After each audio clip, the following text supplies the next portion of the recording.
আইন নিজের হাতে তুলে না নিতে দেশবাসীকে আহ্বান জানিয়েছেন জামায়াতের আমির ডাক্তার শফিকুর রহমান।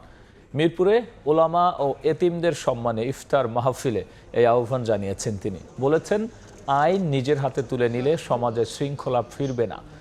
আওয়ামী সরকারের সমালোচনা করে এ সময় তিনি বলেছেন, অতীতে দফায় দফায় আলেম ওলামা দিয়ে বাংলাদেশের কারাগার পূরণ করা হয়েছে, অন্যদিকে ডাকাত আর ধর্ষকরা স্বাধীনভাবে চলাফেরা করেছে। আয়নাঘরের মতো ন্যাক্কারজনক ঘটনা এই সমাজে ঘটেছে। এতিমদের পাশে দাঁড়াতে তাই সবার প্রতি আহ্বান জানিয়েছেন জামায়াতের আমির।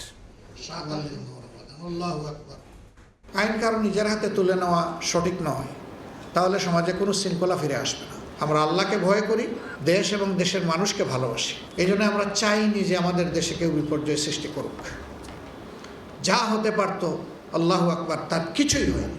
তারপরেও চিটাপুটা যা হয়েছে তার ৯৯ কারণ হচ্ছে রাজনৈতিক, এটা ধর্মীয় নয়। এই ১% যেটা হয়েছে ওইটাও আমরা সমর্থন করি না।